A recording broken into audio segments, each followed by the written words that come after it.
कानी बहू। किशोरी लाल जी के बेटे राघव की शादी की बात जगह जगह चल रही थी, लेकिन किशोरी लाल जी को कोई लड़की पसंद ही नहीं आती थी। और उसकी एक ही वजह थी, किशोरी लाल जी का लालची होना। उनको लड़की वालों से मोटा दहेज चाहिए था और इसी चक्कर में एक दिन वो एक बहुत पैसे वाले के घर अपने बेटे का रिश्ता लेकर पहुंचे। उस आदमी का नाम था ओम प्रकाश।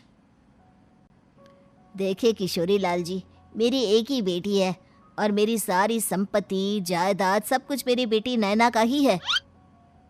पापा, नाम से लगता है बहुत खूबसूरत होगी। कितना अच्छा नाम है ना, नैना। ओ, वैसे बात तो सही है आपकी।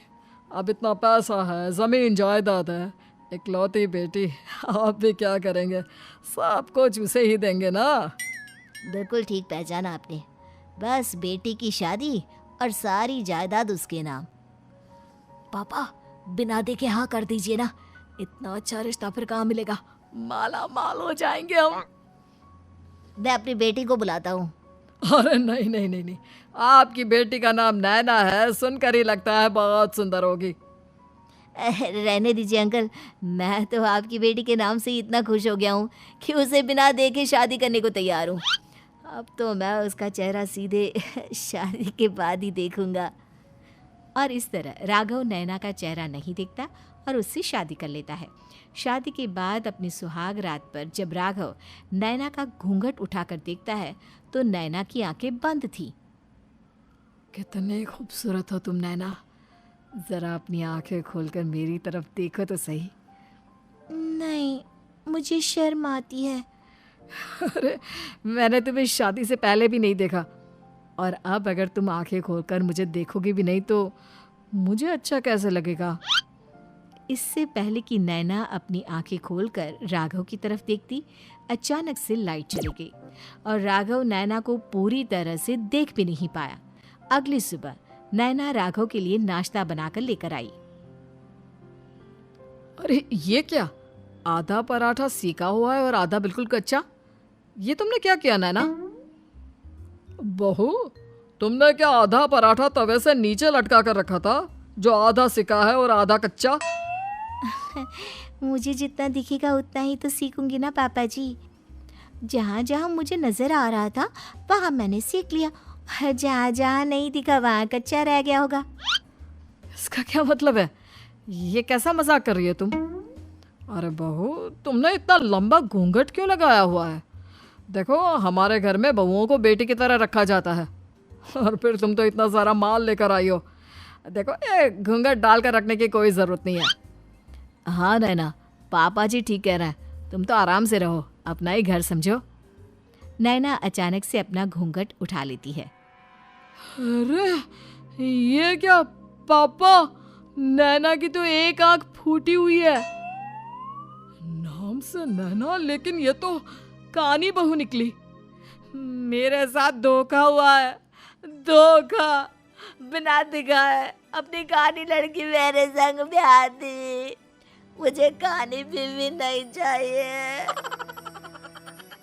मुझे अभी ओम प्रकाश जी से बात करनी पड़ेगी।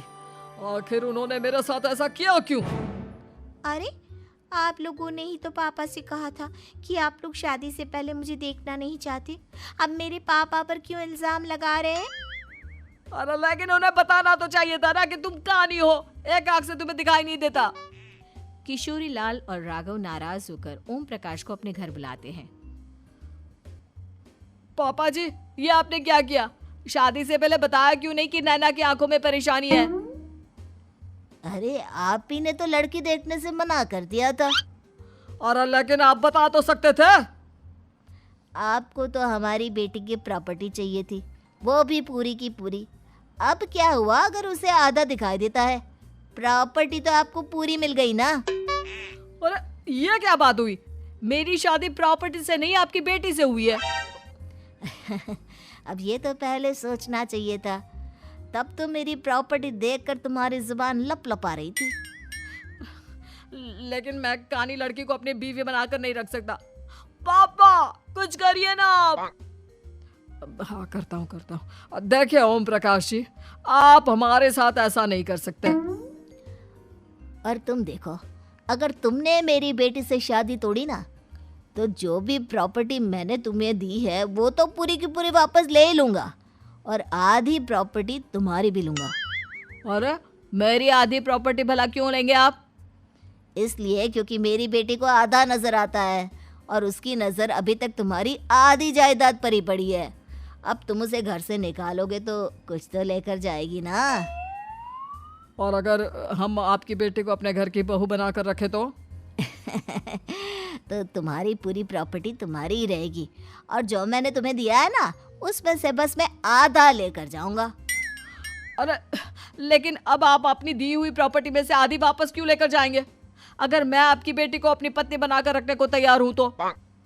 इसलिए ताकि भविष्य में अगर तुम मेरी बेटी को धोखा दो तो उसके पास कुछ तो रहे जो पति का हो। वैसे मेरे पास तो बहुत कुछ है, लेकिन अपने पति की कोई निशानी तो उसके पास होनी चाहिए ना। अब अगर तुमने मेरी बेटी को कानी कहा तो तुम्हें प्रॉपर्टी भी कानी ही मिलेगी, पूरी नहीं। जमाए राजा। किशोरी लाल और राघव समझ चुके थे कि वो बुरी तरह फंस चुके हैं और अब उनके पास वहां से निकलने का कोई चारा नहीं है। अब समझ में आया ना, लालच बुरी बला होती है। एक तो तुम्हें प्रॉपर्टी मिली, ऊपर से बीवी मिली, उसमें तुम्हें नखरे भी दिखाने हैं। आए बड़े, चुपचाप बैठो दोनों। कुछ दिनों के बाद नैना राघव की कार लेकर बाजार घूमने निकलती है और जब कार लेकर वापस आती है, ये क्या? एक तरफ से मेरी गाड़ी पूरी खराब हो चुकी है। लगता है तुमने मेरी गाड़ी को किसी दूसरी गाड़ी के साथ एक्सीडेंट किया है। अरे अरे कितना बड़ा नुकसान कर दिया तुमने बहू। वो क्या है ना पापा जी, मुझे एक आंख से दिखाई नहीं दे रहा था, सामने से गाड़ी आ रही थी। मुझे तो सिर्फ आधा ही दिखाई दिया और वो गाड़ी मेरी कार से रगड़ते हुए निकल गई। अब मैं क्या करूं बताओ? आप इसे ठीक कराने के पैसे कौन देगा? तुम्हारे पापा? तुमने मुझसे इस तरह से बात की? अभी रुको। नैना राघव की शिकायत ओम प्रकाश को कर देती है। देखो राघव, अब जो मेरी आधी प्रॉपर्टी तुम्हारे पास थी ना, उसमें से आधी और मैं लेकर जाऊंगा, क्योंकि तुमने मेरी बेटी को डांटा। अरे नहीं नहीं पापा जी, गलती हो गई, माफ कर दो। गलती की तो कोई गुंजाइश ही नहीं। अगली बार मेरी बेटी को डांटा तो बची हुई आधी में से आधी और ले जाऊंगा। लालच के चक्कर में हम दोनों ने बहुत बड़ी गलती कर दी बेटा। एक तो तुम्हें कानी बहू मिली और ऊपर से जो माल मिला वो भी काना।